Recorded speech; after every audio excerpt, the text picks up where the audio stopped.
शुरू करें? जी हम लोग शुरू कर सकते हैं निखिल सर। 4 बज गए। Thank you.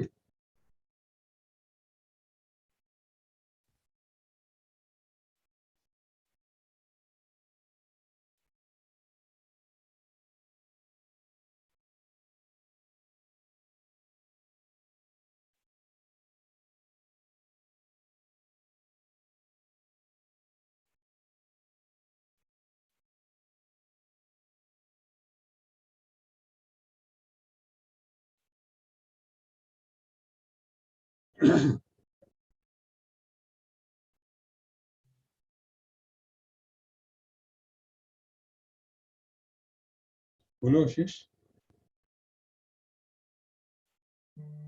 जी सॉरी, मैं थोड़ी देर के लिए फ्रीज हो गया था यहाँ पे नेटवर्क मेरा, जी क्षमा। तो मैं आशीष मिश्रा ब्रिटेन से आप सभी का वातायन में स्वागत करता हूँ। आज जैसा कि हम सभी जानते हैं, वातायन लगभग 2 वर्षों से ज्यादा समय हो गया और अब तो ये अपनी 100वां कार्यक्रम भी कर चुका है। आज इसका 101वां कार्यक्रम है और इतनी सफल रूप से गोष्ठियां करते हुए आज हम इस संस्करण पर पहुंचे हैं और जिसमें हम 2 देश 2 कहानियां की ये कड़ी है और इस श्रृंखला की ये तीसरी कड़ी है। जैसा कि आप जानते हैं, वातायन हमेशा से नई प्रेरणाओं के साथ अलग अलग कार्यक्रमों में आता है। कभी नवोदित रचनाकारों को लेकर आता है, कभी साहित्य के पुरोधाओं से हम बात करते हैं, कभी संवाद परिचर्चा करते हैं। तो आज यह वातायन की श्रृंखला की 2 देश 2 कहानियों की तीसरी कड़ी है और आज के इस कार्यक्रम में जो हमारे सूत्रधार हैं, हमारे आदरणीय और वातायन के बहुत ही सजग और सक्रिय सदस्य निखिल कौशिक जी, वो आज के कार्यक्रम का संचालन करेंगे और मैं आपका स्वागत करता हूं निखिल सर। आप आएं और कार्यक्रम को आगे बढ़ाएं। बहुत बहुत धन्यवाद आशीष।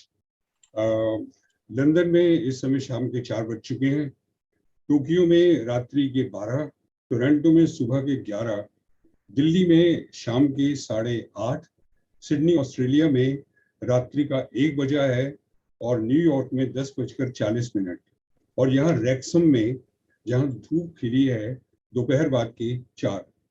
कुल मिलाकर जो समय हम सबके लिए एक है वो है वातायन समय। तो इस वातायन समय के इस पल में आपका हार्दिक स्वागत है। आज की वातायन संगोष्ठी एक विशेष गोष्ठी है, जैसा आशीष ने बताया, विशेषकर इसलिए कि ये 1 शतक बना चुकने के बाद अपने दूसरे शतक की शुरुआत कर रही है और मेरे लिए ये विशेष हर्ष का विषय है कि दूसरे शतक की प्रथम स्थापित संगोष्ठी में मैं प्रस्तुता के रूप में आपके सामने हूँ। तो सबसे पहले तो आप सब श्रोताओं का, दर्शकों का अभिनंदन जो जूम से और जो यूट्यूब पर हमारे साथ विश्व के अलग अलग क्षेत्रों से जुड़े हैं। आप सबका एक साथ एकत्रित हो जाना इस बात की द्योतक है कि ये संगोष्ठी हमारे सांस्कृतिक जीवन में एक नियमित स्थान बना चुकी है और हमारे शनिवार को पूरी तरह से निखार रही है पिछले 100 एपिसोड्स की वजह से। 4 अप्रैल 2020 को प्रथम संगोष्ठी का आरंभ हुआ था और ये मेरा परम सौभाग्य है कि वो कार्यक्रम मेरे एकल काव्य पाठ से आरंभ हुआ था। उस समय किसी को ये आभास नहीं था कि हम एक शतक बनाएंगे और सच तो यह है कि हम सबने चाहा भी था कि लॉकडाउन लंबा ना चले और कोरोना वायरस हमारी प्रार्थना स्वीकार हमें अकेला छोड़ दे, किंतु विधि का विधान हमारे नियंत्रण से परे है। हमें अब आशा है कि ये जूम के माध्यम से आयोजित संगोष्ठियां चलती रहेंगी और विश्व भर के हिंदी प्रेमियों के जीवन में रस बरसाती रहेंगी, हमें साथ लाती रहेंगी। तो लीजिए, दूसरे शतक की पहली कड़ी में आज हम उपस्थित हैं 2 देशों की कहानियां श्रृंखला की तीसरी कड़ी लेकर। आज हम मिलेंगे कनाडा में हिंदी साहित्य की गूंज डॉक्टर शैलजा सक्सेना और यूनाइटेड किंगडम की प्रसिद्ध लेखिका और आयोजिका श्रीमती शैल अग्रवाल से। लेकिन एक सबसे पहले स्वागत कीजिए आज इस संगोष्ठी के अध्यक्ष प्रोफेसर जितेंद्र कुमार श्रीवास्तव का, जिनका आज जन्मदिन है। उन्होंने आज इस 101वीं संगोष्ठी की अध्यक्षता करने का हमारा निमंत्रण स्वीकार किया है। डॉक्टर जितेंद्र कुमार श्रीवास्तव का संबंध देवरिया जिले से है। आपने गोरखपुर विश्वविद्यालय से स्नातक उपाधि ग्रहण की और JNU जवाहरलाल नेहरू यूनिवर्सिटी दिल्ली से साहित्य में मास्टर्स और PhD की। आजकल आप स्कूल ऑफ ह्यूमैनिटिक्स में हिंदी साहित्य के प्रोफेसर हैं। आप school of tourism and hospitality service management में निदेशक हैं। इससे पहले आपने बहुत महत्वपूर्ण पदों पर काम किया है। प्रोफेसर श्रीवास्तव एक प्रतिष्ठित साहित्यकार व अध्यापक निदेशक होने के साथ साथ एक संवेदनशील कवि भी हैं और आपकी कविताएं समाज के विभिन्न पहलुओं से हमारा परिचय करवाती हैं। आपने कोई 24 पुस्तकें प्रकाशित की हैं, जिनमें इन दिनों हलचल, अनभय कथा, असुंदर सुंदर इत्यादि इत्यादि रचनाएं प्रस्तुत हैं। आप अपनी कृतियों में कवि सम्मेलनों व गोष्ठियों के माध्यम से विश्व साहित्यिक जगत, विशेषकर हिंदी साहित्यिक जगत के लिए एक जाना पहचाना सुपरिचित साहित्यकार नाम है। आजकल टेक्नोलॉजी के युग में सोशल मीडिया में भी आपकी एक सशक्त उपस्थिति है। इन सब गतिविधियों और साहित्य व सामाजिक योगदान के चलते आपको अनेक संस्थाओं द्वारा सम्मानित किया जा चुका है, जिसमें भारत भूषण अग्रवाल पुरस्कार, देवी शंकर अवस्थी सम्मान, इस प्रकार के अन्य अनेकों सम्मान हैं। आपने देश और वैश्विक स्तर पर लगभग 150 से अधिक भाषण दिए हैं। आपके लेख व साहित्यिक योगदान पर शोध कार्य किए गए हैं और भारतीय ज्ञानपीठ द्वारा प्रकाशित अनेक पुस्तकों में आपने भूमिका लिखी है। इनमें गोदान, रंगभूमि और ध्रुव स्वामिनी सम्मिलित है। आपने विभिन्न पुस्तकों में 30 से अधिक अध्याय भी लिखे हैं। आज वातायन संगोष्ठी नंबर 101 में आपने इस अध्यक्षता स्वीकार की है। इसके लिए हम आपके आभारी हैं और हमें पूरा विश्वास है कि दो देशों की दो कहानियों जो अब हम सुनेंगे, उन पर आपकी समालोचना से ये गोष्ठी और भी प्रभावी व सार्थक होगी। तो यदि आपकी आज्ञा हो तो मैं पहली कहानी पाठ के लिए कनाडा से बिल्कुल जुड़ी हुई सुपरिचित शख्सियत, व्यक्तित्व डॉक्टर शैलजा सक्सेना को मैं आमंत्रित करना चाहूँगा। बिल्कुल सर, करें निखिल जी। जी। शैलजा हमारे दर्शकों और श्रोताओं के लिए एक जानी मानी साहित्यकार है। आपने दिल्ली विश्वविद्यालय से हिंदी में MA, MPhil और PhD करने के बाद मैक मास्टर यूनिवर्सिटी हैमिल्टन में से ह्यूमन रिसोर्स मैनेजमेंट यानी मानव संस्थान डिप्लोमा भी हासिल किया है। डॉक्टर शैलजा सक्सेना की अनेक पुस्तकें प्रकाशित हैं। सबका विवरण देने लगूं तो समय कम रहेगा, फिर भी कुछ प्रमुख प्रकाशन जैसे काव्य संग्रह क्या तुमको भी ऐसा लगा, अन्य काव्य संग्रहों में जैसे अष्टाक्षर में 8 कविताएं, कवियोत्तल में कुछ कविताएं और अनेक कहानी संग्रहों में कहानियां जैसे हाशिए, उलांगती औरत, प्रवासी कहानी संग्रह, वैश्विक प्रेम कहानियां और एक सफर, साथ साथ में कहानी तथा अन्य संग्रहों में भी आपकी कहानियां प्रकाशित हुई हैं। इसके संग संग आपके साक्षात्कार ज्ञानपीठ से प्रकाशित विश्व में हिंदी पुस्तक में कनाडा में हिंदी लेख, दिल्ली विश्वविद्यालय में E-लर्निंग साइट और निर्मल वर्मा के अंतिम अरण्य लेख, अनेक पत्रिकाओं तथा वेब पत्रिकाओं में आपकी उपस्थिति है। आपने सपनों का आकाश, काव्योत्पल, कनाडा के कवियों का काव्य संग्रह सन 2020 में साहित्य कुंज के 4 विशेषांकों का सह संपादन किया। आप निरंतर लेखन में व्यस्त हैं और आपकी अनेक रचनाएं प्रकाशाधीन हैं। लेखन के संग संग शैलजा जी नाटक, अभिनय, निर्देशन, इन सब में भी आप सक्रिय हैं। आपने अपनी प्रस्तुति से अनेक अंतर्राष्ट्रीय सम्मेलनों की शोभा बढ़ाई है। पिछले 16 वर्षों से आप कनाडा के सांस्कृतिक जीवन में हिंदी को उपस्थित करवाने में अद्भुत योगदान देती रही हैं। आपकी प्रभावी और उच्च स्तरीय प्रस्तुतियों ने आपको कनाडा के हिंदी जगत का प्रतिनिधि यदि कहा जाए तो अतिशयोक्ति नहीं होगी।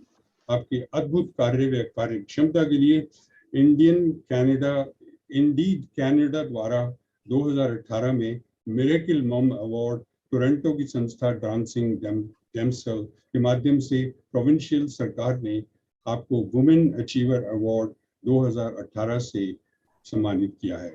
जैसा मैंने कहा, अगर मैं बोलता रहा तो फिर सारा समय मैं ही ले लूंगा, लेकिन हम कहानी सुनने के लिए उत्सुक हैं। आपकी कहानी आज जो अब हमारे सामने प्रस्तुत आप करेंगी, उसका शीर्षक है छात्र। मैंने इसका प्रोनाउंसिएशन किया हो पता नहीं। शैलजा की कहानियों में विषय वस्तु भारत की ही नहीं, किंतु पूरी दुनिया से आए अलग अलग प्रवासी जनों की होती हैं। आज की कहानी भी उन्हीं कहानियों में से एक है, जिसमें युगांडा से कनाडा आई एक लड़की की बात है। तो हमें पूरा विश्वास है कि इस कहानी के माध्यम से हम अन्य देशों की लड़कियां, लड़के, पुरुष, महिलाएं जो प्रवासी जीवन व्यतीत करती हैं, उनकी एक सुंदर खूबसूरत झलक मिलेगी। तो डॉक्टर शैलजा सक्सेना, आपका हार्दिक स्वागत है और हम उत्सुक हैं आपकी कहानी के लिए। शैलजा, बहुत बहुत धन्यवाद निखिल जी। बहुत ही विस्तृत परिचय आपने दिया और मैं संकोच में से गड़ी जा रही थी। बस छोटा सा परिचय ये है कि दिव्या जी के कार्यक्रमों से जुड़े हुए हैं और उनसे आप लोगों से सबसे बहुत कुछ सीख रही हूँ। शैल अग्रवाल जी बैठी है, उनको प्रणाम करती हूँ। जितेंद्र श्रीवास्तव जी, आज के हमारे समालोचक, रोमियो जी और सभी लोग जो यहाँ उपस्थित हैं, उन सबको प्रणाम करती हूँ।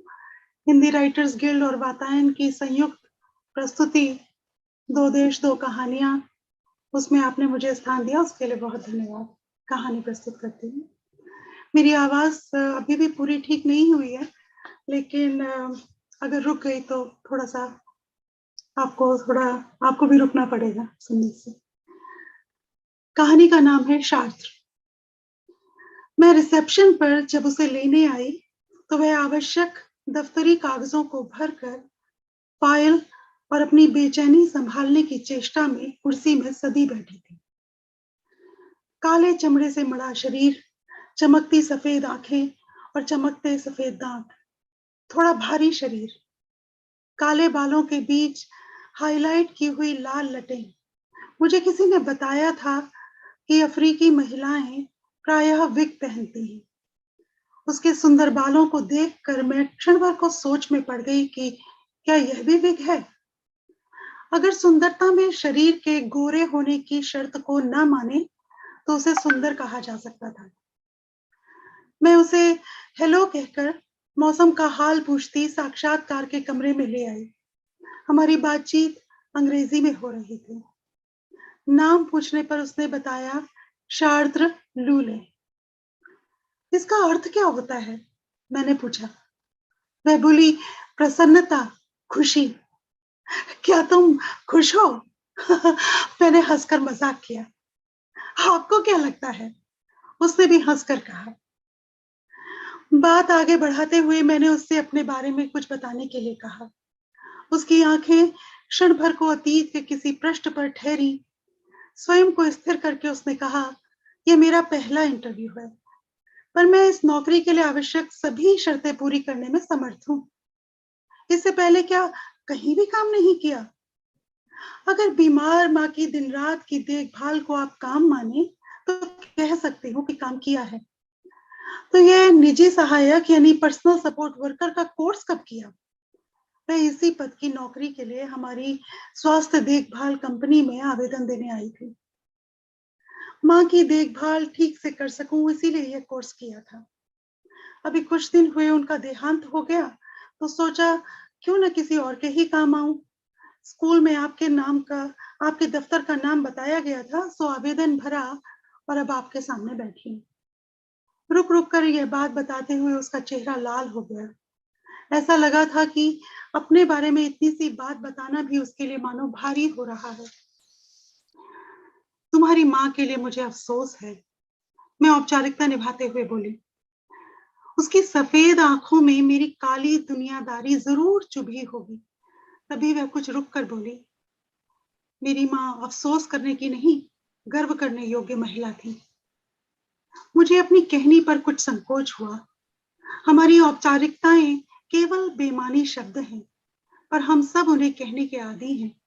और मजा यह है कि सुनने वाले के कानों को भी ये अर्थहीन शब्द बुरे नहीं लगते, पर इस लड़की को यह बात चुभी, यानी इसके लिए शब्दों का महत्व है। मैं कुर्सी में सीधे होकर बैठते हुए मैंने पूछा, उन्हें क्या रोग हुआ था?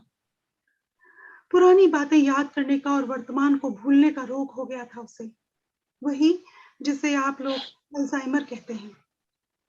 मैंने उसके रिज्यूमे को देखते हुए पूछा, तुमने तो नर्सिंग कोर्स किया है अपने देश में? उसकी आंखों में कई छायाएं आई और गईं। आदमी जमीन बदल सकता है, पहनावा बदल सकता है, संबंध बदल सकता है, भाषा बदल सकता है, पर मन का रहस्य खोलने वाली अपनी आंखों को नहीं बदल सकता। मन में छुपी बातें भी नहीं बदल पाता। ये बातें मन में चुभे कांटों की तरह होती हैं, जिन पर चलते उसकी भावनाओं के पैर लहूलुहान हो जाते हैं और खून के धब्बे कभी कभी उसकी आंखों से झांक ही जाते हैं। शार्त्र की आंखों में अतीत के खून के धब्बे दिखाई दे रहे थे। उसके चेहरे पर अतीत की हल्की सिकुड़नें पड़ने लगी।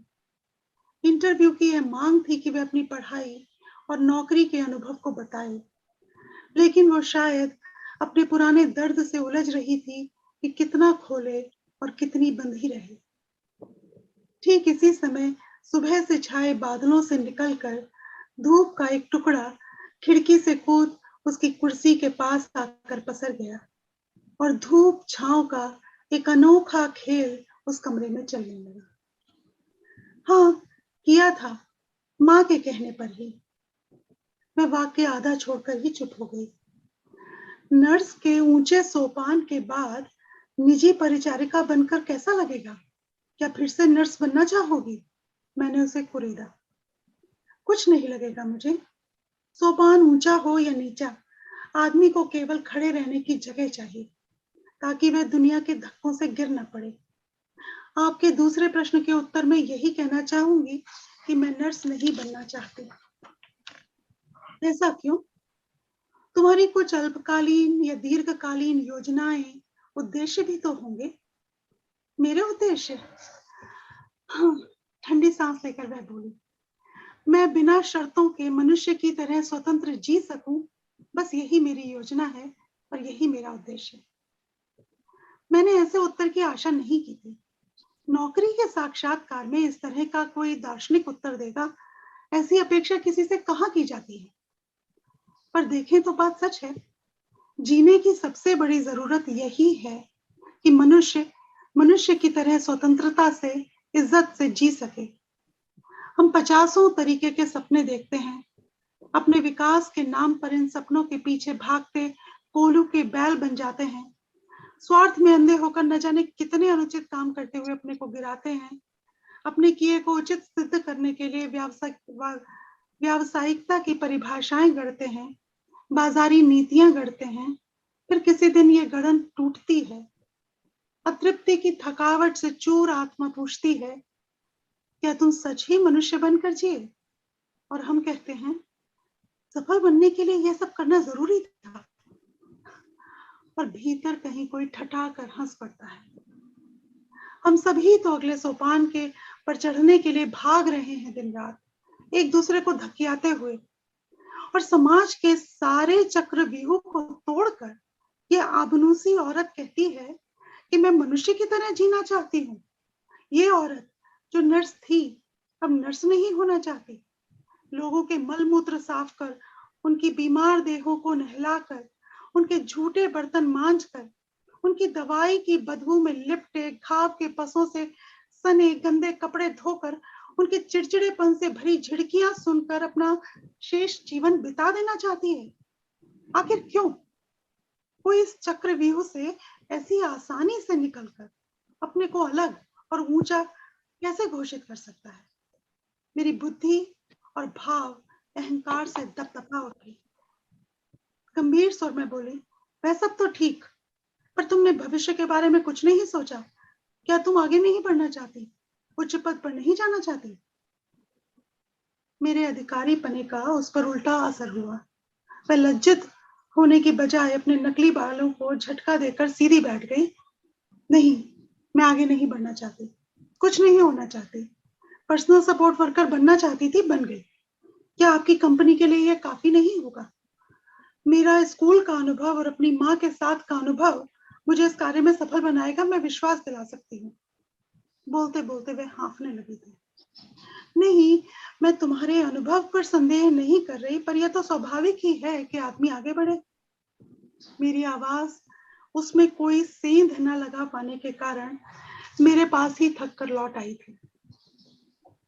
यह इंटरव्यू मेरे लिए एक पहेली बनता जा रहा था, वरना इतने सालों में वही घिसे हुए से प्रश्न थे, वही नौपे तुले जवाब।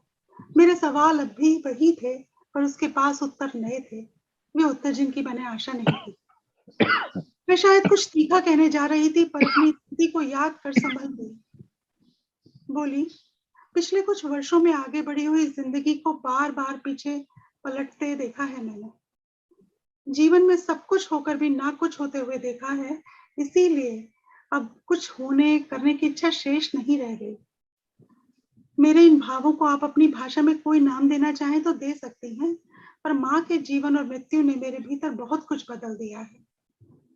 वो क्षण भर रुकी, जैसे इस निर्णय पर पहुंच रही हो कि अब अपनी कहानी का एक हिस्सा खोले बिना नौकरी की बात आगे नहीं बढ़ेगी।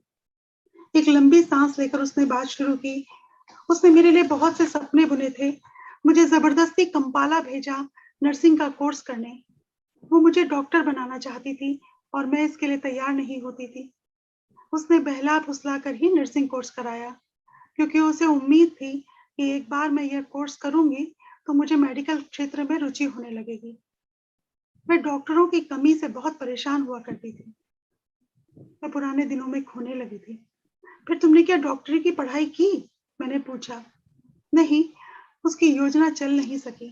वह फीकी सी मुस्कुरा दी। क्यों, तुमको उसकी योजना समझ आ गई थी क्या? मैंने वातावरण को हल्का करते हुए मजाक किया। नहीं, वह भी नहीं था। वह बहुत सब्र वाली महिला थी और अपनी बहुत सी बातें मन की पेटी में ऐसे छुपा कर रखती थी कि उसकी योजनाओं को कोई नहीं समझ पाता था, और निश्चित समय पर सही कदम उठाकर वह हम सबको हैरान कर देती थी। पर उस बार उसका सोचा हुआ पूरा नहीं हुआ। उसके बाद से उसका सोचा हुआ कुछ भी पूरा नहीं हुआ। तभी तो सोचती हूँ कि योजनाएं बनाने से क्या होता है। मेरी माँ अपनी देश में रहना चाहती थी और वहीं मरना चाहती थी, पर उसका सोचा हुआ कहाँ पूरा हुआ। युगांडा और तंजानिया के युद्ध ने हमें अपने गांव मसक्का से निकाल दिया। लूले नाम ने हमें कहाँ कहाँ नहीं भटकाया। मेरी आंखों के सवाल को पढ़ते हुए उसने स्पष्ट किया, परिवार के एक सदस्य तत्कालीन शासक ईदी अमीन से लड़ने वाली यूनाइटेड नेशनल लिबरेशन फ्रंट में सक्रिय थे। अतः उन्हें पकड़ ना पाने पर उनके घर वालों को पकड़कर उन पर अत्याचार करने की कहानियां मेरे परिवार के प्रत्येक सदस्य से आप सुन सकती हैं। माँ भी राजनीतिक कार्यवाहियों में सक्रिय थी, ये मैं अभी जान पाई। मैं तो कंपाला रहती थी, सो ये सब कैसे जानती? भागने के दिनों में उसने थोड़ा सा बताया था बस। अब वह जैसे अपने से बात करने लगी। सारा जीवन में उसे गांव की सीधी सरल औरत समझती रही। सोचती थी कि उसके दिमाग में मेरी और मेरे भाई की चिंताओं और योजनाओं के अलावा कुछ और है ही नहीं। वह हमारी सुरक्षा के लिए ही परेशान रहती है। पिता का देहांत बहुत पहले हो गया था, इससे उसका हमारे बारे में चिंतित होना स्वाभाविक ही था। पर मुझे क्या पता था कि उसके दिमाग में हमारी नहीं, बल्कि पूरे देश की सुरक्षा की चिंता घूम रही थी। देश को ईदी अमीन से छुड़ाने और सुरक्षित करने की योजनाएं चल रही थी। हम सोचते थे कि वे हमारे बिना अकेली रह जाती होगी, पर मुझे पता नहीं था कि वे कितने बड़े समूह से जुड़ी है और उनके लिए काम करती है। हम सारा जीवन इस भ्रम में रहते हैं कि हम कम से कम अपने, बिल्कुल अपनों को तो जानते हैं, पर यह सब भ्रम ही है। उसकी नजरें मुझे जीवन का रहस्य बताते हुए मुझ पर गड़ गईं। गहरी सांस लेकर बोली, हमें सीमा पार करके भागने में जो मुश्किलें आई उनके बारे में यहाँ सुरक्षित बैठे हुए कल्पना करना भी असंभव है। कोई सोच भी नहीं सकता। शायद इसीलिए वह छुपकर काम करती थी कि कल को कहीं हम पर कोई आंच ना आए। यहाँ बैठकर यह अंदाजा लगाना मुश्किल हो जाता है कि डर का माहौल क्या होता है, गुप्त अंधेरे में एक एक कदम कैसे चला जाता है। ऐसे में किसी पर भी विश्वास करना बहुत मुश्किल होता है। हमें शक करने की आदत हो जाती है। मैं बोलते बोलते फिर ठिठकी और फिर कहीं भटक गई। अपनी माँ के बारे में शायद बहुत कम बोली होगी वह इस अपरिचित देश में। आज इस कमरे के एकांत में मुझ अजनबी के कुछ कुरेदने पर उसके मन से पिछले कई महीनों में इकट्ठे होते विचित्र अनुभव बह निकले। वे अपनी माँ की बीमारी की कहानी आगे बढ़ाते हुए बोली, बाद में तो वह मुझे पहचानती भी नहीं थी। मैं कभी आवाज देती, बस अजाने से नामों को पुकारती, अजानी बातें करती। मेरे साथ रहकर भी वह मेरे साथ नहीं थी। भला हो उसके रोग का जो मैं उसको कुछ जान पाई, वरना कहाँ जान पाती कि मेरी गांव की एक भोली सी स्त्री नहीं, बहुत सी बातों की जानकार और बहुत कुछ में निपुण देश की एक सेनानी भी। अपने वाक्य को अधूरा छोड़कर वे अपनी नम आंखों को झुठलाती हुई सी हंस पड़ी। बात समाप्त करने की मुद्रा में बोली, अब आप ही बताइए, ऐसी माँ के लिए मैं गर्व करूं या शोक? जीवन के इस उतार चढ़ाव को देखकर हंसूं या रोऊं? मुझे हंसना अच्छा लगता है, सो वही करने की चेष्टा कर रही हूँ। जीवन के हर हाल में हंस सकने की चेष्टा। मैं उसकी कहानी से सम्मोहित सी बैठी थी, तुरंत कुछ कह नहीं पाई। वे अपनी बात सुना सकने के लिए धन्यवाद देते हुए उठने लगी। बोली, नौकरी तो अब आप मुझे देंगी नहीं, आपका इतना समय नष्ट किया माफ कीजिएगा। पर नौकरी देने का फैसला तो मेरा है, ये निर्णय तुमने कैसे ले लिया? और रही बात समय की, तो हर अच्छी कंपनी अपने कर्मचारियों और आवेदनकर्ताओं से अच्छे संबंध बनाने और उन्हें जानने की चेष्टा करती है। मैंने उसकी आंखों में उभरते शंका के बादलों को अपनी हंसी की धूप से उड़ा दिया। मैं तुम्हें आवश्यक कार्यवाही करके सूचित करूंगी, परंतु आसार अच्छे ही हैं। तुम्हें योग्यता और क्षमता के साथ साथ सेवा की इच्छा भी दिखाई देती है, जो इस प्रकार के काम की पहली शर्त है। कहती हुई मैं भी कुर्सी से उठ खड़ी हुई। दरवाजे तक उसे छोड़कर मैं पलटने ही वाली थी कि कुछ याद आने से ठिठक कर रुक गई। मुझे रुकता देख शार्त्र भी रुक गई। उसकी आंखों में प्रश्न था। मैंने कहा, तुम्हारे सबसे पहले प्रश्न का उत्तर देना तो भूले ही जा रही थी। तुम सचमुच शार्त्र यानी खुश हो, क्योंकि तुम जीवन के प्राप्य को आदर देना जानती हो। मेरी बात सुनकर वह मुस्कुरा दी। उसकी आंखों की चमक जैसे दुगनी हो गई। ऐसा लगा जैसे आभूनुसी रंग के बीच उजाले का कोई झरना बह निकला हो। धन्यवाद।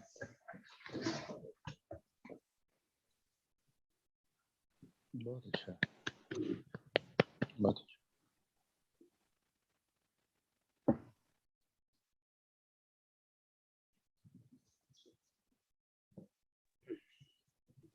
बहुत बहुत धन्यवाद शैलजा जी। इतनी खूबसूरत कहानी। मनुष्य के रूप में स्वतंत्र जीना चाहता है, बस यही तो जीवन है, और इसी चक्कर में शायद वो मनुष्य नहीं रह पाता है। लेकिन अब हम आशा करते हैं कि प्रोफेसर साहब तैयार हैं आपकी इस कहानी पर अपनी समालोचनात्मक दृष्टि डालने के लिए। तो स्वागत है प्रोफेसर। क्या अलग अलग चर्चा करेंगे या दोनों पर एक साथ चर्चा करें? अलग अलग कर देते हैं सर, फिर इसका जो तासीर है वो थोड़ी सी धीमी। अच्छा, नहीं मैं सोच रहा था कि दोनों को साथ रख के रखने पे ज्यादा बात ज्यादा बनेगी। ऐसा भी कर लेकिन सकते खैर मुझे लगता है कि दोनों, क्योंकि दोनों कहानियां मैंने पढ़ रखी हैं पूर्व में। हाँ, तो अच्छा रहेगा कि आप अंत में ही करें। जी जी, मुझे लग रहा है कि वही उचित होगा। हाँ, वही उचित होगा जी। इस कहानी के बाद, इस खूबसूरत प्रस्तुति के बाद अब आग्रह करेंगे शैल जी से। शैल अग्रवाल ब्रिटेन में हिंदी की एक जो थे, उनका साहित्य के प्रति जो रुझान है वो देखने और समझने वाला है। मैं उन्हें कुछ अर्से से जानता हूँ। शायद अपनी उम्र छुपाते हुए ये नहीं बताता कि मैं कब से उन्हें जानती हूँ। वो हमारी बड़ी बहन है और हिंदी की जीती जागती मशाल इस देश में। शैल जी का जन्म भारत में हुआ उस वर्ष में जिसमें भारत स्वतंत्र हुआ था, और इस प्रकार हम पाते हैं कि शैल जी की संपूर्ण जिंदगी भारतीयता का प्रतिनिधित्व करती है। और जन्म हुआ वाराणसी में, और जो भी उनसे मिलता है उसके उनके आतिथ्य को सराहे बिना नहीं रह सकता। चाहे वो इंग्लैंड भ्रमण करने आया हो, कोई कवि साहित्यकार हो, या फिर भारत के किसी सम्मेलन में छैल जी उपस्थित हो अपने काव्य अपने साहित्य के संग। छैल का बाल्यकाल महात्मा गांधी और एनी बेसेंट द्वारा स्थापित थियोसॉफिकल सोसाइटी के स्कूल में हुआ। वहां से प्राप्त शिक्षा की झलक उनके व्यवहार में स्पष्ट दिखती है। आपने संस्कृत, अंग्रेजी और चित्रकला में ऑनर्स के बाद काशी हिंदू विश्वविद्यालय से अंग्रेजी साहित्य में स्नातकोत्तर की उपाधि ली थी। छैल जी सितार बजाती हैं और भरतनाट्यम नृत्य भी करती हैं। आप सन 1968 से ब्रिटेन में रह रही हैं और 50 से अधिक देशों का भ्रमण कर चुकी हैं। छैल की साहित्यिक उपलब्धियों की एक लंबी फहरिस्त है। आपने 8 वर्ष की आयु में पहली काव्य रचना की थी और 11 वर्ष की अल्प आयु में पहली कहानी लिखी। पिछले 2.5 दशक से निरंतर हिंदी और अंग्रेजी दोनों भाषाओं में गंभीर लेखन में संलग्न है। मार्च 2007 से अन्य लेखन कार्यों के साथ साथ ऑनलाइन द्विभाषीय लोकप्रिय पत्रिका लेखनी की संपादिका है। इसका 140वां अंक अब इंटरनेट इंद्रजाल पर है। इनके अद्भुत साहित्यिक योगदान के लिए इन्हें अनेक संस्थाओं द्वारा सम्मानित किया जा चुका है, जिनमें दिल्ली साहित्य अकादमी और अक्षरण का संयुक्त लक्ष्मीमल सिंह सम्मान भी शामिल है। इसके अलावा आपने बहुत सारे संस्थाओं से सम्मान हासिल किया है। आपकी 50 से अधिक संकलनों में कविता, कहानी और आलेख के अतिरिक्त प्रकाशित पुस्तकें हैं, जिनमें कहानी संग्रह जैसे ध्रुव तारा, बसेरा, मेरी चयनित कहानियां, काव्य संग्रह जैसे समिधा, निबंध संग्रह लंदन पाती और कुछ किताबें प्रकाशनाधीन भी हैं। तो आपने कुछ कविताओं का, कहानियों का ट्रांसलेशन भी किया है, अनुवाद और सह संपादिका भी आप रह चुकी है काव्य संग्रह की और इस प्रकार की अन्य प्रस्तुतियों के लिए। लंबी फहरिस्त है और मैं सच मानूं में इसलिए नहीं ज्यादा सबका नाम लेना चाहता, क्योंकि हम आपकी कहानी के लिए तैयार हैं। कहानी का शीर्षक बहुत खूबसूरत है, शुद्ध में बुद्ध। तो बिना किसी और बात के मैं सीधा शैल जी को आमंत्रित करता हूं कि वो अपनी कहानी से इस संगोष्ठी को अब आगे। धन्यवाद निखिल भाई और धन्यवाद दिव्या मुझे ये मौका देने के लिए। ये कहानी मैंने पिछले हफ्ते ही लिखी है और अपनी कच्ची पक्की हालत में है, इसलिए आप लोग बर्दाश्त करिएगा, पर मुझे लगा कि इस समय के लिए यही कहानी सबसे अधिक उपयुक्त है। तो बिना किसी भूमिका के मैं शुरू करती हूँ अपनी कहानी युद्ध में बुद्ध। सायरन का डरावना बचो या मरो वाला बधावा शोर था बस, और चारों तरफ धुआं धुआं। कुछ भी हो सकता था, अंग भंग हो सकते थे, मर सकते थे वे, और अगर उनकी कृपा रही तो बच भी सकते थे। एक भगदड़ सी मची पहले तो, फिर मौत का ठंडा सन्नाटा पसर गया। देखते देखते ही पल भर में फूलों और पक्षियों से हरा भरा उसका शहर एक दुस्वप्न में तब्दील हो गया। दुश्मन ठिकाने ढूंढ ढूंढ कर हमला कर रहा। जहां जहां लोग छिपे बैठे थे, जान माल के लिए प्रार्थना कर रहे थे, चुन चुन कर उन्हीं जगहों पर जैसे तैसे अपने ही शहर से जान बचाकर भागे थे वे। घर से तो तीनों ही निकले थे और अचानक रुको की आवाज पर रुक भी गए थे। समर्पण में हाथ भी ऊपर कर दिए थे, पर सायरन से भी तेज धौंकनी थी अब उसकी धड़कनें। कनपटी तक को तिड़काती और नगाड़े से गूंजती उसके अंदर। हड्डियां कपाते भय में पत्थर का चांदी साक्षी था उस अमानवीय पल का। वह भी दूर आसमान पर बैठा हुआ, क्रूर निर्मम नरसंहार का गवाह तो, परंतु बंद खिड़कियों की झिर्रियों से झांकते उसके अन्य देशवासियों की तरह ही बहते दर्द में साझा नहीं। असहज रूप से चुप थे सभी, कोई नहीं आया था मदद को। बिखरी लाशों से ही बेजान। टेलीविजन पर आती खबरें तो नहीं थी, घट रहा था भयभीत आंखों के आगे सब कुछ। फिर पराई आंच में झुलसने कोई क्यों आता? जब जान पर आन पड़े तो देशभक्ति और वीरता जैसे शब्द अर्थ खो बैठते हैं। दम तोड़ती छटपटाहट में उसका भी तो विश्वास उठता जा रहा था, भाईचारा, मानवता, दया, करुणा जैसे शब्दों से। चारों तरफ अकाल था, इंसानों का भी और उसूलों का भी। ऐसा भयभीत समय था जिसमें कोई किसी का नहीं। पर आश्चर्य की बात तो यह थी कि वह जिंदा था अभी भी, अकेला और असहाय होने के बावजूद। सरगे भागा जा रहा था, अंधेरे में डूबी बड़ी बड़े पेड़ों से ढकी सूनी पगडंडी पर झींगरों की झुनझुन और हिस जैसी आवाजें तो रह रहकर सुनाई देती उसे, पर और कुछ नहीं। पर डर नहीं रहा था वह, जिस भय से अभी अभी गुजरा था, उसके आगे हर भय बहुत छोटा था अब। घर, माँ बाप, परिचित और आराम देने वाली हर चीज से दूर मात्र जिंदा रहने के लिए भाग रहा था वह। कहाँ और कब तक, यह तक नहीं पता था उसे। पूरा देश ही लड़ रहा था सुरक्षा के लिए, अपनों के लिए, अस्तित्व के लिए। वह तो बस इस बड़ी सी लड़ाई की एक छोटी सी कड़ी मात्र था, टूटी, अलग, छिटकी और महत्वहीन कड़ी।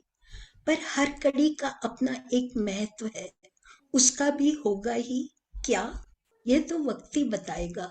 समझा ही लिया था कैसे भी 12 वर्षीय उस किशोर ने खुद को। पर सब कुछ ठीक ठीक समझ पाना जिंदा रहने जैसा ही मुश्किल होता जा रहा था। बड़े बड़े सशक्त पेड़ और इमारतें ही नहीं, बख्तर बंद सूरमाओं तक को धाराशायी होते देख चुका था वह पिछले कुछ घंटों में ही। ऐसे काले धुएं से निकला था जो इमारतें ही नहीं, आग, आत्मा तक को झुलसा देता है। माँ के चेहरे का एक पिलपिले टमाटर सा एक ही गोली में फटकर उसकी फटी आंखों के आगे बिखर जाना।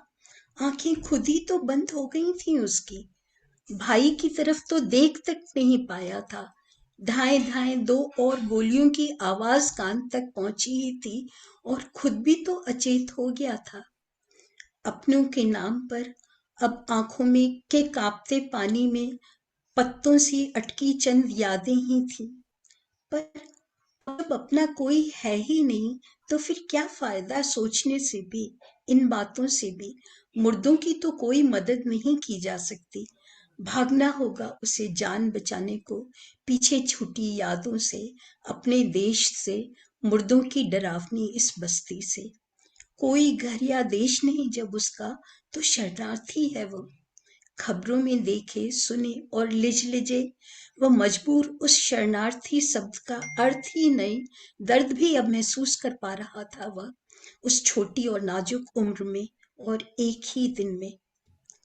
जब उसका कोई घर ही नहीं तो फिर कैसा देश और कैसी देशभक्ति। जिसने शरण दे दी, अब तो वही आका और माई बाप। पर क्या मान लेगा मन यूं आसानी से किसी को भी माई बाप? फिर क्या मात्र मानने से बन जाते हैं माँ बाप? उसने तो किसी शाख से जरे फूल को वापस पेड़ पर खिलते नहीं देखा। रोकना चाहा तो भी नहीं रुक रहा था उसका सिर, पागलों की तरह हिले ही जा रहा था अपनी ही धुन और जिद में, जैसे कि कंधे से झूलते दोनों हाथ भागते पैरों के साथ कोई तालमेल नहीं बिठा पा रहे थे। धीरे धीरे भय निराशा का रूप ले चुका था। पर यह कैसे होने दे सकता था सरगेई अपने साथ? यह तो हार थी उसकी भी और उसके सपनों की भी। भागने की गति तेज कर दी उसने। हवा पाकर तुरंत ही लावा से धधकते आक्रोश में बदल गई सारी उदासी। विद्रोह के बीजों को कांटों की खेप में पनपते पल भी न लगा। सुन्न पड़ते मन और मस्तिष्क को चीरते और चेताते से वे उसे आगे ही धकेलते चले गए। पर मस्तिष्क की गति पैरों से अधिक तेज थी शायद। सोच रुकने का नाम ही नहीं ले रही थी। अभी कल की ही तो बात है जब सब कुछ ठीक था, साधारण और आम था। उसके परिवार में भी और मन में भी। बातें जरूर हो रही थी, पर किसी को विश्वास नहीं था कि ऐसा भी होगा या हो सकता है। जिस पर उन्हें नाज था वह घर कोई भी आकर खंडहर कर देगा। पूरे खूबसूरत शहर को मुर्दों के शहर में पलटते देर न लगेगी। दूसरों की जिंदगी से खेलने की इतनी ताकत तो किसी के पास नहीं होनी चाहिए। आखिर क्यों देते हैं हम ये अधिकार इन्हें? माना मुर्दे हमला नहीं करते, डराते नहीं, पर बंदूकधारी सैनिक निश्चय ही डरा रहे थे। ओल्गा ने तो आंख उठाकर देखा भरी था और मार गिराया था उन्होंने उसे, वहीं सैकड़ों भयभीत आंखों के आगे बीच सड़क पर ही।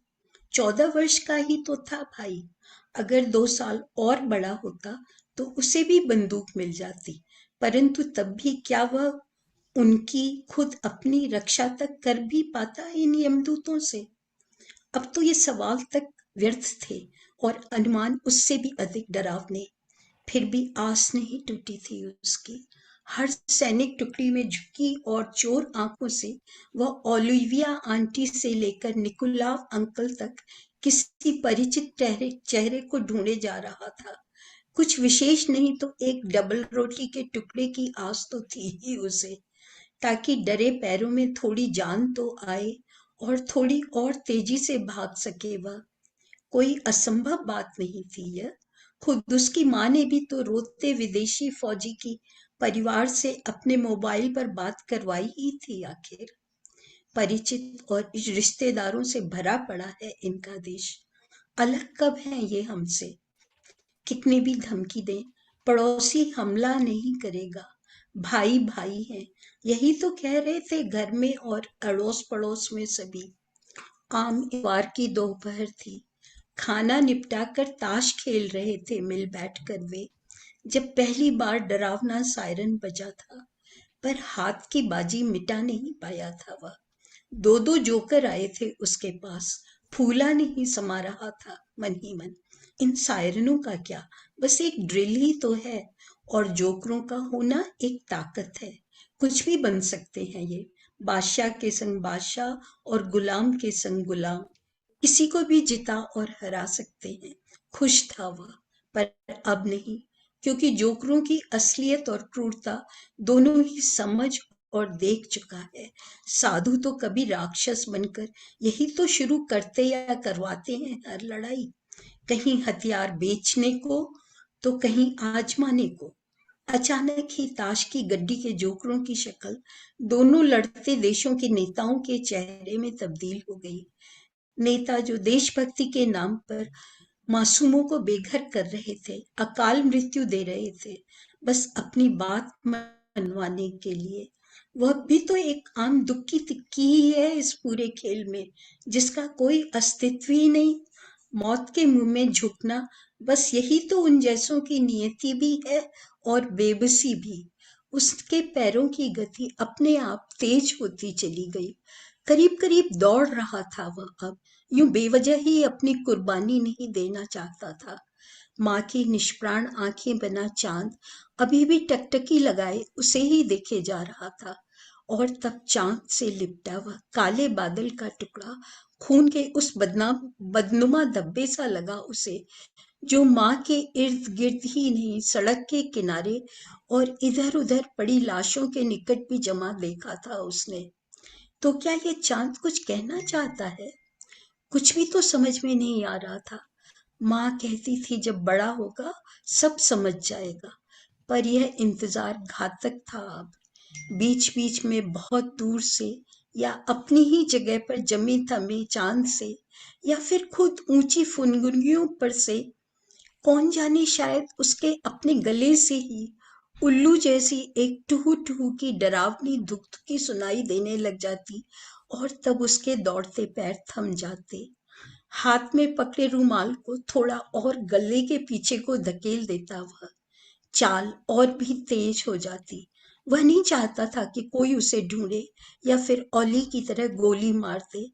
पता नहीं दोस्त या दुश्मन कहाँ के सैनिक थे जिन्होंने ढाल बनाकर दुश्मन के आगे खड़ा कर दिया था उसे, यह सोचकर कि बच्चे पर तो गोली नहीं चलाएगा कोई, परंतु गोली चली थी और दोनों ही तरफ से चली थी। दो ही ठाए ठाए में तीनों ही ढेर होकर गिर पड़े थे। उसके पैरों से भी खून बह रहा था, पर उसे गोली नहीं लगी थी, लग सकती थी पर, और अपने इसी भय से तो दूर भाग रहा था वह, फिर भी साथ साथ ही तो चल रहा था यह, बिछड़े माँ बाप और भाई की यादों की तरह ही। पर मुर्दों के लिए तो कुछ भी नहीं किया जा सकता, ना ही उन्हें कोई शिकायत ही होती। फिर ये लगातार के आंसू क्यों? लड़की तो नहीं वह। हेलमेट पहने बंदूक थामे खड़ा सैनिक जिसने मां पर गोली दागी थी, उसके लिए अदना सा वह कितना महत्वहीन रहा होगा। तभी तो पलट कर देखा तक नहीं उसने, छोड़ दिया यूं ही मरा या अधमरा समझकर, या फिर जैसे बेआवाज हाथ से छूटे गीले कपड़ों के ढेर सा धप वह औंधे मुंह गिरा था। उन्हें लगा होगा कि खत्म हो गए तीनों, पर ऐसा कैसे हो सकता था? किसी को तो बचना ही था परिवार में। बंदूक हाथ में लेकर जाने से पहले माथे को चूमकर यही तो कहा था पापा ने, जाओ तुम तीनों यहाँ से दूर चले जाओ मेरी खातिर, किसी शांत और खुशहाल धरती पर जाकर रहना, फलना फूलना। यह तो अब बस युद्ध भूमि है, और युद्ध भूमि में गिद्ध ही जी पाते हैं, इंसान नहीं। मौत की यह भयावह महक अब तो उसे भी बेचैन कर रही थी, और वह भाग रहा था अकेला ही, कैसे भी छुपता छुपाता इस सबसे दूर। हाथ के रुमाल को तो उसने मुंह में ठूस लिया था ताकि कोई आवाज बाहर न निकले, रोने की भी नहीं। पर पैर के नीचे आते इन सूखे पत्तों को कैसे शांत करे? उम्र से पहले ही बड़ा और समझदार हो गया था वह, और वह भी एक ही दिन में, चाहे घनी झाड़ियों वाले जंगल के रास्ते से आगे बढ़े या फिर खुली सड़क से, डर तो दोनों ही तरफ था। जंगल में अगर शेर चीते थे, तो खुली सड़क पर बम बारूद से भरे टैंक जिन पे सवार यम से सैनिक किसी पर भी गोली चला सकते थे। कौन ज्यादा खतरनाक है, जान पाना मुश्किल था, और उनसे बच पाना और भी मुश्किल। पर हारेगा नहीं वह, लाशों पर से उठकर उन पर चलकर ही तो यहाँ तक पहुंचा है, फिर अब डर किस बात का? सूखे पत्तों की किचिर किचिर दूर तक सुनाई न दे, इसलिए जूते उतार कर हाथों में ले लिए उसने, पर फेंके नहीं। फेंक ही नहीं सकता था वह तो कुछ भी, एक फूटी कौड़ी तक नहीं थी जेब में, और नहीं जानता था कि कब और कैसे कमाने लायक होगा, कभी होगा भी या नहीं। थका चांद पेड़ की एक डाल पर उल्टा लटका अब सुस्ताने लगा था, पर वह नहीं। आंखें अभी भी सड़क पर ही गड़ी हुई थीं, और उल्टे लटके चांद की उस पर मानो एक आंख रख रखा हो कि भटक न जाए वह अपने लक्ष्य से। पर जब बमों से उठते बादलों के धुएं से नहीं डरा भटका, तो जंगल के अंधेरे और सूनेपन से कैसे डर सकता था वह? उसे अपने इस भीषण दुख और क्षोभ के पल में भी हंसी आ गई बुद्धू चांद पर चांद तो ठहरा चांद, टॉर्च सी लिए आगे आगे चलता ही रहा, अपनेपन का, संग होने का एहसास देता, याद दिलाता कि जरूरी है कि वह थक कर हारे नहीं, क्योंकि उसका जिंदा रहना बहुत जरूरी है, माँ की खातिर, देश की खातिर, जैसे कुछ बीज बचे रहते हैं पतझड़ में बसंत की खातिर। पर वह तो अब अपनी भूख और थकान में देश, माँ, सबको ही भूलने लगा था। भूलने नहीं तो चिढ़ने तो अवश्य ही लगा था। ये नेता खुद तो कितनी सुरक्षा में रहते हैं, और उसके जैसों को यूं इतनी जिद तो बच्चे भी नहीं करते।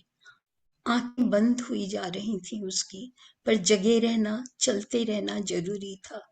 जगे रहने के प्रयास में जोर जोर से कुछ गाना चाहा, ट्विंकल ट्विंकल लिटिल स्टार जैसा, अगड़म बगड़म कुछ भी, पर मुंह में ठुसे रुमाल की वजह से एक शब्द बाहर न निकला। हिम्मत ही नहीं बची थी।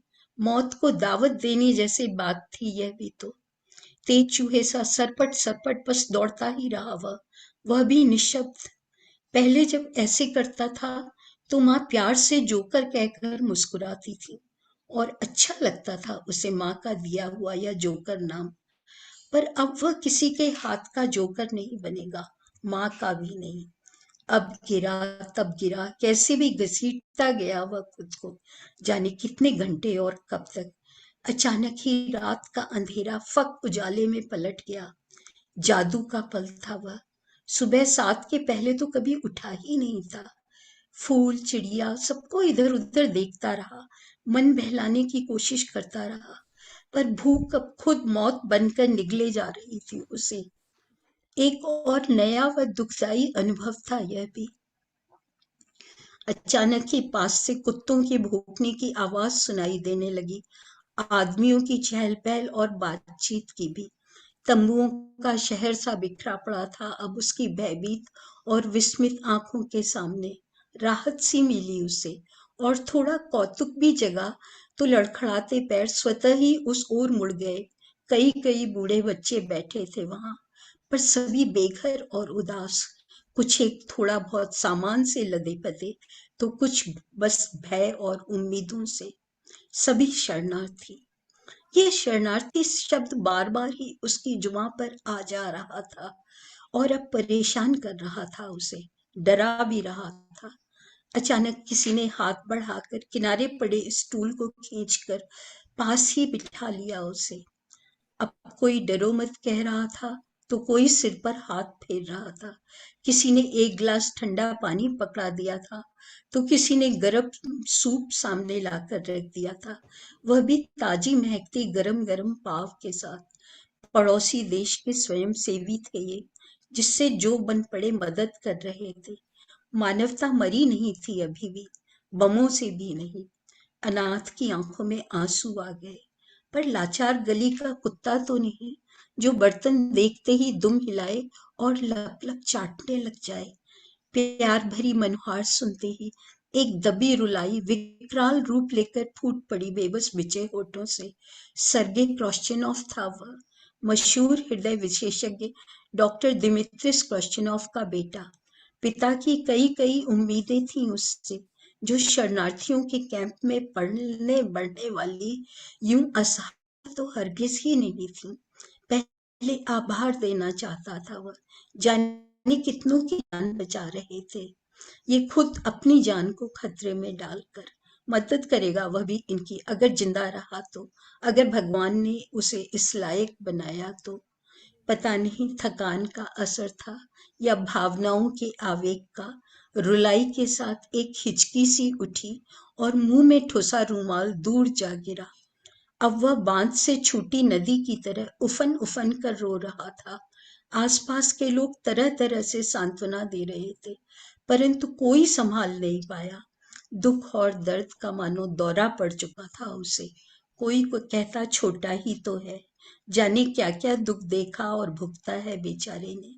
बात तो सही ही थी, पर आधी अधूरी। किसी ने यह भी तो नहीं कहा कि वे हर ताश की गट्टी से जोकरों का अस्तित्व ही हटा देंगे, जिनकी वजह से, जिनकी जिद से साधारण पत्तों की कोई औकात ही नहीं रह जाती और ना ही कोई वजूद। दया ममता से दर्द मिटा पाना तो दूर, बहुत दूर की बात थी। अब तो वह खुद को बहला तक नहीं पा रहा था। चुपचाप अपने ही गिरते आंसुओं से नमकीन हुआ सूप गटागट एक ही सांस में पी गया। पता था कई आंखें उस पर गड़ी हुई थीं और निराश लोगों को और निराश नहीं करना चाहता था वह। सड़क की दूसरी तरफ युवाओं की लाइन लगी हुई थी, जो अपना नाम लिखवा रहे थे सेना में भर्ती होने के लिए। किसी के लिए भी लड़ सकते हैं ये, पैसों के लिए, गुस्सा शांत करने के लिए, ताकत दिखाने के लिए। किसी इंसान, किसी देश, किसी के नहीं है ये। इनकी वफादारी, इनका जुड़ाव, इनकी जवाबदेही किसी से नहीं, खुद से भी नहीं। बेपैदी के लोटे हैं ये। इनकी लड़ाई तो छोड़ो, शिकायत या दोस्ती और दुश्मनी तक किसी से नहीं। नहीं चाहिए उसे यह ताकत और शौर्य की जंग। जोकर नहीं बनना चाहता वह तो बचना और बचाना चाहता है, खुद को भी और दुनिया को भी। ताकत और अहम के बीच उलझी बेवजह की है तबाही। कितने मर रहे हैं, मरेंगे नहीं तो भटकेंगे, गिनती ही नहीं अब तो। युद्ध तोड़ता ही नहीं, जोड़ता भी तो है, पर आंसू बहते हैं तो पोंछने वाले भी तो पैदा हो ही जाते हैं। जुड़े ही रहकर जीता जा सकता है यह, उसने आंसू पोंछ डाले। वह भी पलायन नहीं, जुड़ा रहेगा समाज से, देश से, अपनों से, अपने परिवार से। एक साधारण सी आम जिंदगी के हर छोटे बड़े सुख दुख से एक जिम्मेदार नागरिक और इंसान है वह, अपने देश और परिवार का। पर कैसे, क्या कभी कुछ कर भी पाएगा वह? वाकई में कुछ भी तो समझ में नहीं आ रहा था उसे। जैसे कि उसे बहलाने फुसलाने वालों को कि कैसे चुप कराएं वे उसे। बुद्ध नहीं, एक प्रबुद्ध चाहिए था उस वक्त वहां पर, क्योंकि न तो उसके बहते आंसू ही थम रहे थे और न ही पलट पलट कर युद्ध भूमि से आती वे बीभत्स और डरावनी खबरें ही। धन्यवाद।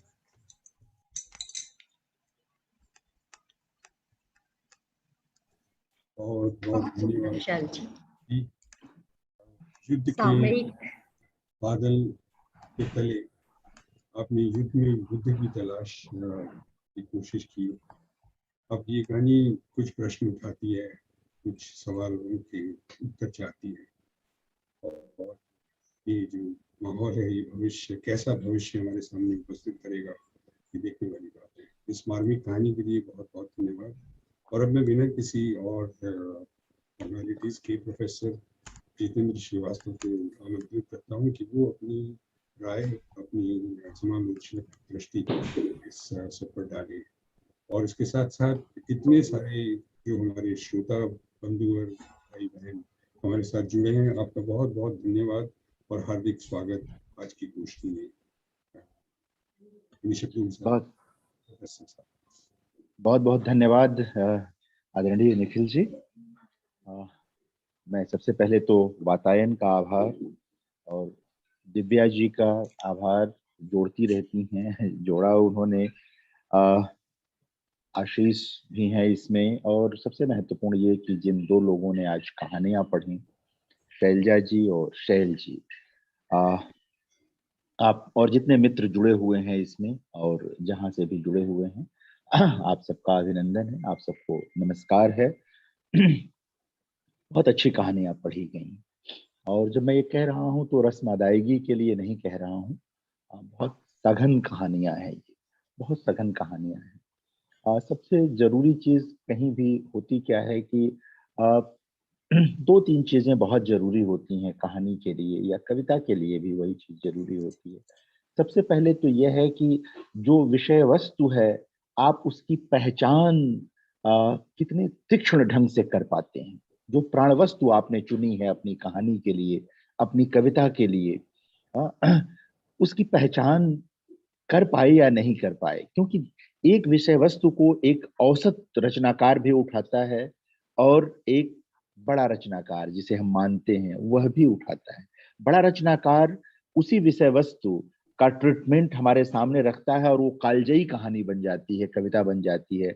औसत कहानीकार की कहानी उसके अपने आसपास के समय में ही समाप्त हो जाती है। विषय एक ही है, वही युद्ध, वही मनुष्यता, वही सारी चीजें।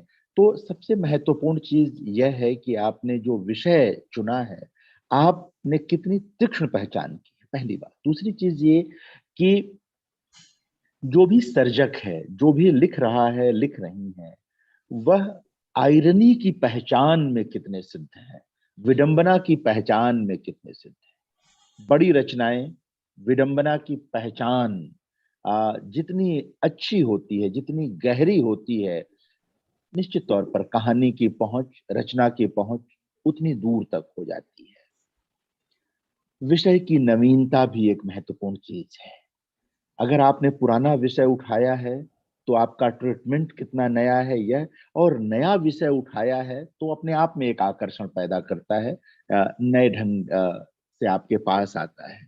भाषा का प्रश्न बहुत महत्वपूर्ण होता है। मैं इन सब बातों को करूंगा।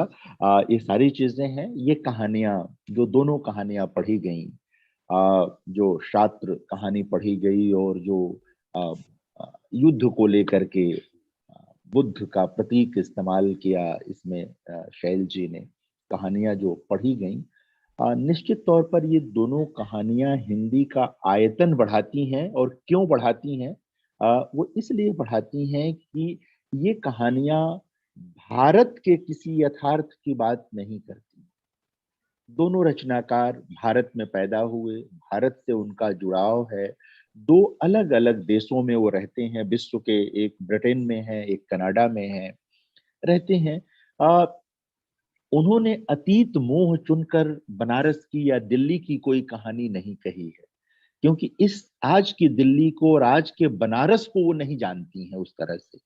2 वर्ष में, 4 वर्ष में जहां आप जाएंगे, आप उसके यथार्थ को उस तरह नहीं पकड़ सकते, जहां रोज बरोज आप रहते हैं, जिस दुनिया में रहते हैं। तो सबसे बड़ी चीज ये है कि ये अतीत मोह की कहानियां, मैं एक देश के भीतर ही रहकर मैं बताऊं आपको कि जैसे मैं दिल्ली में रहता हूं और मैं गोरखपुर का रहने वाला हूं, तो ठीक ठीक अगर मैं गोरखपुर की बात करूं और एक लंबे अंतराल के बात करूं तो बात बनती नहीं है, बात उठती नहीं है।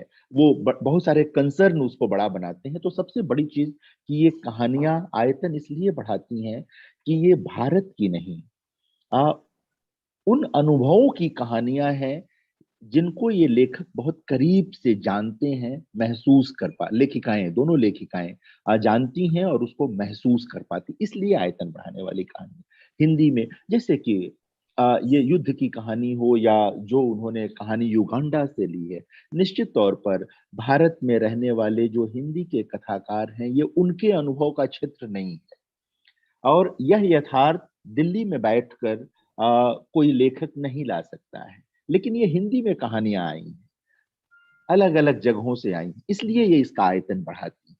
और ये बड़ी चीज है, आयतन और परिधि दोनों का विस्तार होता है। ये गणित के दोनों शब्द, विज्ञान के दोनों शब्द अगर मैं इस्तेमाल करूं तो ये दोनों जो है परिधि का भी विस्तार किया है और इसका भी। बहुत महत्वपूर्ण मुझे इसलिए लगी, पहली बात ये चीज है। ये बात आखिर में भी कही जा सकती है, लेकिन मैं शुरू में कहूंगा कि ये उम्मीद की कहानियां है, यथार्थ है, युद्ध है, विभीषिका है, मनुष्यता का अकाल है, वो लड़की भी है, तमाम संघर्षों से निकल कर आई है। लेकिन ये दोनों कहानियां उम्मीद का दामन नहीं छोड़ती, एक सूत उम्मीद का, एक सूत पकड़े रहती हैं। और यही वो चीज है जो हमें ये बताती है कि देखिए क्या है कि अगर आप उम्मीद का दामन छोड़ देंगे, सिर्फ आप एक घटाटोप जो यथार्थ है उसको सामने रख देंगे, तो कुछ होता जाता नहीं है। ठीक है, लंबा दौर हमारा ऐसा रहा है जहां पर हम यथार्थ चित्रण को ही करते रहे हैं और पाठकों पर छोड़ते रहे हैं कि वो निर्णय लें कि किधर का रास्ता उनको अच्छा लगता है। फिर भी मुझे ये अच्छी लगी। जब मैं देख रहा था, शैलजा जी की कहानी सुन रहा था, फिर शैलजा जी की कहानी से मैं एक सूत्र उठाऊं कि कहती हैं कि वो शब्दों के निरर्थक होने की बात करती हैं कि अक्सर हम किसी से मिलने पर हालचाल पूछ लेते हैं। कई बार सामने वाला जानता भी है कि ये सिर्फ रस्म अदायगी है, सिर्फ शायद एक समय, लेकिन फिर भी हम बोलते हैं। ये जो दोनों कहानियां हैं, ये रस्म अदायगी की बात नहीं करती, ये शब्दों की अर्थवत्ता को नए ढंग से पहचानने की कोशिश करती हैं कहानियां। जो शब्द हमारे जीवन में कई बार अर्थ खोने लगते हैं, तो कहीं ना कहीं ये उसे ढूंढने की कोशिश करती हैं ये कहानियां। वो युगांडा से आई उस लड़की की कहानी हो या युद्ध में बच रहे उस लड़के की कहानी हो, जो पिता के सपनों का जिसका जिक्र कर रही थी शैल जी कि कहीं तो उसको बचना है। वो सिर्फ पिता, ये एक पिता का स्वप्न नहीं है, ये सृष्टि के हर पिता का, हर माँ का स्वप्न है कि उसका परिवार सुखी रहे, आगे जाए। लेकिन ये हो नहीं पाता, सारी चीजें रह जाती हैं। दोनों कहानियां मुझे बहुत अच्छी लगी, अलग अलग कारणों से अच्छी लगी। एक में सादगी का सौंदर्य है, जो शैलजा जी की कहानी थी, शैलजा सक्सेना की, वो सादगी का सौंदर्य शास्त्र है उसमें। यानी कि कहीं भी भाषा के साथ कोई खिलंदड़ापन नहीं है, एक सादगी है, लेकिन सादगी के भीतर भी जो अर्थवत्ता है, जिस अर्थवत्ता की बात मैं कह रहा था, जो कहना चाहती हैं, वो उसको उन्होंने कन्वे कर लिया, उसको कह लिया है। शैल जी अपनी कहानी में भाषा के साथ है उनका मतलब एक कह सकते हैं कि अगर मुहावरे में कहें तो भाषा के साथ खेलने का मामला है, लेकिन उससे ज्यादा महत्वपूर्ण ये है कि वो दृश्यों का सृजन करती हैं। वहां बिंब बहुत सारे हैं, यानी कि एक तरह से कह सकते हैं कि एक में सादगी का सौंदर्य शास्त्र है, तो दूसरे में जो भाषिक प्रयोग हैं उनका सौंदर्य शास्त्र है, बिंबों का सौंदर्य शास्त्र है। कविता के लिए बिंब सिर्फ कविता में नहीं आते, ये हमारे बहुत सारे कहानीकारों ने सिद्ध किया। निर्मल जी ने तो बहुत बड़े पैमाने पर इसे सिद्ध किया कि गद्य में भी उसको उसी तरह संभव किया जा सकता है, कहानी में भी और यात्रा वृतांतों में भी संभव किया जा सकता है। और दरअसल चाहे सादगी के सौंदर्य शास्त्र का निर्वाह हो या भाषिक प्रयोगों के निर्वाह का मामला हो, दोनों में सामर्थ्य की जरूरत होती है। औसत रचनाकार दोनों को निभा नहीं पाता, वो लड़खड़ा जाता है। तो दोनों के लिए सामर्थ्य की जरूरत होती है। और आप दोनों की कहानियां मुझे अच्छी लगी, अलग अलग कारणों से अच्छी लगी और भिन्न आस्वाद की कहानी। हालांकि दोनों में कहीं ना कहीं युद्ध और एक तरह से अमानवीयता का संदर्भ है दोनों कहानियों में, लेकिन फिर भी बहुत सारी चीजें इसमें आती हैं। दोनों कहानियां ये बताती हैं कि जो वर्चस्व की अभिलाषा है, जो कि एक साम्राज्यवादी सोच है, पहले से चलती चली आई है, जो वर्चस्व की अभिलाषा है वो अनिवार्य रूप से त्रासदी को जन्म देती है। जहां भी वर्चस्व की अभिलाषा होगी, वो छोटे स्तर पर हो, परिवार में हो, जहां भी होगी, दो राष्ट्रों के बीच हो, जहां भी होगी, वो त्रासदी को ही जन्म देगी। इस सत्य को ये कहानियां पकड़ती हैं और लेकर आती हैं। खासकर बाद की जो कहानी है शैल अग्रवाल की, वो लेकर आते हैं। और युद्ध जो है अनिवार्य रूप से मनुष्य विरोधी होते हैं और स्त्री विरोधी तो होते ही होते हैं। दुनिया भर में कोई ऐसा युद्ध नहीं है आदिकाल से लेकर आज तक जो अनिवार्य रूप से स्त्री विरोधी ना हुआ और मनुष्य विरोधी। जाहिर है कि सब मारे जाते हैं वहां, बहुत सारे लोग इस ओर से उस ओर से कट जाते हैं और जीतती है सिर्फ वर्चस्व की अभिलाषा। वही जीतती है, जो वर्चस्व की अभिलाषा है वो बची रहती है। लोग कट जाते हैं इस पार भी उस पार भी, हर जगह। तो ये कहानी जिस ढंग से लाती है, मतलब सामने आती है, मारने वाले कुछ पल मार रहे होते हैं, अगले पल मार दिए जाते हैं, किधर से क्या बात बनेगी निकल जाती है। तो ये बड़ी बात है कि इस सत्य की पहचान करती हैं ये कहानियां, लेकर आती हैं। और दोनों कहानियां मनुष्यता में गहरी आस्था रखने वाली कहानियां हैं। वो शैलजा सक्सेना की भी कहानी और शैल अग्रवाल की भी कहानी, दोनों में ये चीज मुझे दिखी। और जीवन का स्वप्न दोनों जगह है। जीवन जीने के लिए है, जीवन मिटाने के लिए नहीं। जीवन को जैसे भी संभव हो उसे सुंदर ढंग से व्यतीत करने की कोशिश होनी चाहिए। ये दोनों कहानियां उसको लेकर आती हैं। युद्ध की विभीषिका में भी जीवन की अभिलाषा है और माँ के चले जाने के बाद जो नौकरी तलाशने आई है शैलजा सक्सेना की कहानी, वहां भी जीवन की अभिलाषा है। और इसमें तो नहीं, उसमें तो एक तरह से विडंबना भी है। प्रसन्नता, उसके नाम का अर्थ है प्रसन्नता, लेकिन जीवन में बार बार ग्रहण उसी प्रसन्नता पर लग रही है। हमारे वहां प्रेमचंद ने यह काम किया। अक्सर नाम विरोधाभासी होते रहे, विरोधाभासी। नाम सुभागी होगा और जीवन में दुर्भाग्य होगा। तो कई बार ये चीजें, ये भी एक चीज है कि आप नामों का चयन कैसे करते हैं। अब शैल अग्रवाल की कहानी का मामला ये है कि वो, अगर आप रूस या आप उस इलाके का जो है कहीं से भी नाम रखेंगे तो उन नामों का अर्थ तो हम लगा नहीं सकते, जानते भी नहीं कि क्या निकल कर आता है। लेकिन अगर उस तरह से नाम रखे जाएं तो कई बार नामों के चयन से भी ये होता है कि कैसे आप कहानी को कन्वे करते हैं, ले जाते हैं, ये भी बहुत काम करता है। तो ये चीज मुझे लगी और बहुत महत्वपूर्ण। दोनों कहानियों में एक चीज जो मैं जहां कह रहा था कि ये भारत की कहानियां तो नहीं है, लेकिन भारतीयता का जो एक बड़ा मूल्य है, अदर्स के लिए स्पेस, अन्य के लिए अवकाश, ये दोनों कहानियां उसकी बात करती हैं।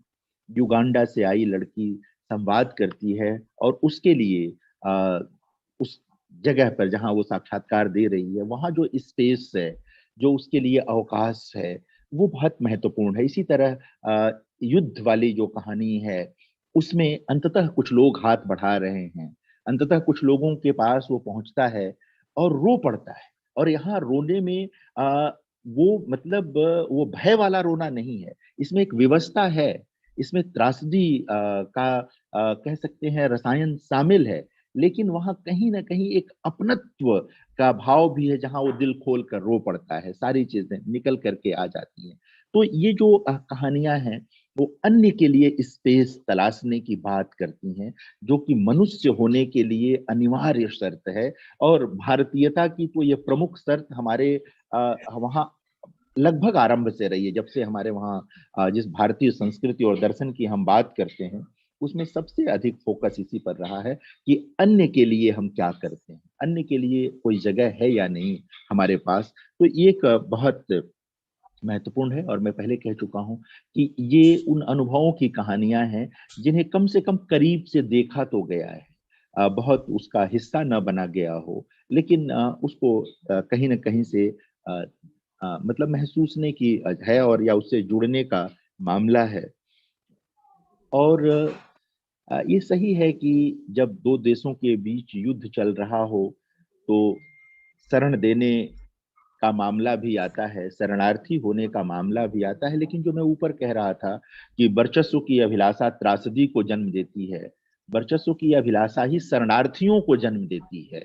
और शरणार्थी होना, इससे बड़ी विडंबना कुछ भी नहीं है, इससे बड़ा दुख कुछ भी नहीं है। आप अपने देश के भीतर शरणार्थी हो जाएं या अपने देश के बाहर शरणार्थी हो जाएं, इससे अधिक दुखद कुछ भी नहीं होता है। अपनी देखिए क्या है ना, रोजगार के लिए किसी दूसरी जगह जाकर बस जाना एक बात है, वो जीवन में ये हमारा चयन है, एक तरह से ये हमारा चयन है कि हम कहाँ रहना चाहते हैं। लेकिन आपके पास चयन का अधिकार न हो और अपना जीवन बचाने के लिए कहीं भाग कर जाएं और किसी तरह बच जाएं, इससे बड़ा दुख क्या हो सकता है कि दुनिया के किसी भी हिस्से में जहां आप खड़े हैं उस जगह को आप अपना न कह सकें, अपना न कह सके, वो किसी की कृपा हो। तो ये कहानी जो युद्ध वाली कहानी है उसको पकड़ती है। लेकिन इसी के साथ ये कि कम से कम इतनी मनुष्यता तो है कि कुछ लोग हाथ बढ़ा लेते हैं। यही विडंबनाएं हैं, इन्हीं विडंबनाओं की पहचान करनी है और इन्हीं विडंबनाओं में जीवन को समझना होता है, जो कि किसी सरल रेखा की तरह नहीं होती। हाँ? हम जिन बहुत सफल लोगों को देखते हैं और सोचते हैं कि इनका जीवन बड़ा चमकदार है, दरअसल हम उसके पीछे के अंधेरे को नहीं जानते, उसके पीछे के संघर्ष को नहीं जानते, उसके पीछे की वक्रता को नहीं जानते। तो जीवन सरल रेखा तो नहीं है। ये शैल जी की कहानी में कहीं आया था कि वो जगने का समय, सुबह का मामला और सारी चीजें, तो इसी को अगर मैं सुक्ति की तरह इस्तेमाल करूं और आलोचना की सुक्ति में बदलूं, तो ये दोनों कहानियां जगे रहने और जगाए रखने वाली कहानियां हैं। ये हमारी अंतश्चेतना को जगाती हैं, हमें कहीं ना कहीं हमारे भीतर की जो मनुष्यता है, जो कहीं कई बार उस पर धूल जम जाती है, व्यक्तिगत कारणों से भी, कई कारणों से उस धूल को हटाती हैं। और साहित्य का यही काम होता है कि हमारे मन मस्तिष्क पर जो धूल जम जाती है उस धूल को ये छांट देता है, थोड़ा सा उस पर पोछा लगा देता है और हम फिर पुनर्नवा हो जाते हैं, हमारे भीतर का मनुष्य जाग जाता है। तो बहुत सारी चीजें इनमें हैं, हम लोग बात करेंगे तो शायद बहुत लंबी बात हो, लेकिन दोनों कहानियां बहुत प्रभावशाली हैं। स्फीति नहीं है कहानियों में, कहीं ऐसा नहीं लगा कि ये हिस्सा नहीं भी होता तो काम चल जाता। इससे भी एक जांच होती है कि रचनाकार अपनी रचना के प्रति कितना कठोर है, निर्मम शब्द तो नहीं कहूंगा, कितना कठोर है। जहां स्फीति होगी वहां कहानी बिखर जाती है, कविता भी बिखर जाती है। इसीलिए जो हम मुक्त छंद में जो लोग कविताएं लिखते हैं सब लोग, वहां ये बहुत जरूरी होता है कि आत्म संयम हो कि क्या कहना है और क्या छोड़ना, यही कहानी में भी, क्योंकि कहने लगी तो बहुत कुछ है, तो क्या कहना है क्या छोड़ना है, यह संयम इन दोनों कहानियों में है। और मैं बधाई देता हूँ शैल अग्रवाल जी को भी, शैलजा सक्सेना जी को भी, इन दोनों अच्छी कहानियों के लिए। और सचमुच आज की संध्या बहुत, भारत में संध्या का समय है, ये रात का समय हो रहा है, इसलिए आज की ये संध्या जो है, आज की ये संध्या जो है बहुत अच्छी गुजरी। मेरी बहुत सारी बधाई आप दोनों को, साधुवाद। और खूब आप लोगों की ये और कहानियां आ ही रही हैं, पीछे से भी आ ही रही हैं और आगे आए। और मैं वातायन का आभारी हूँ, आप सबका आभारी। बहुत बहुत धन्यवाद। बहुत बहुत धन्यवाद जितेंद्र, आपने इन दोनों कहानियों को एक बार फिर से जीवित कर दिया अपने अवलोकन से, अपनी समीक्षा से।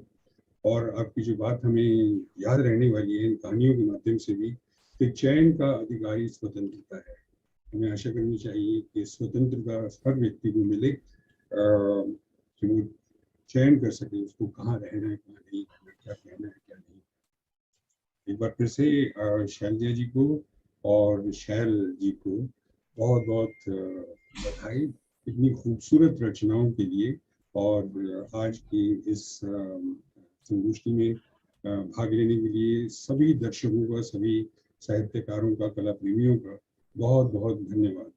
और समय को देखते हुए मैं फिर से आग्रह करता हूँ आशीष को कि वो अपनी सब लोगों को धन्यवाद दे और जो औपचारिकता है उन्हें लिखें।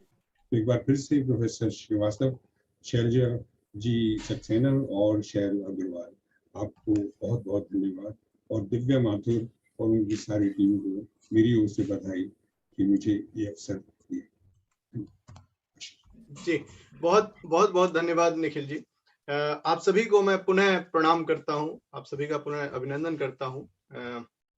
आप सहमत होंगे कि आज की ये दोनों कहानियों ने वातायन के आज के कार्यक्रम को और भी महत्वपूर्ण बनाया।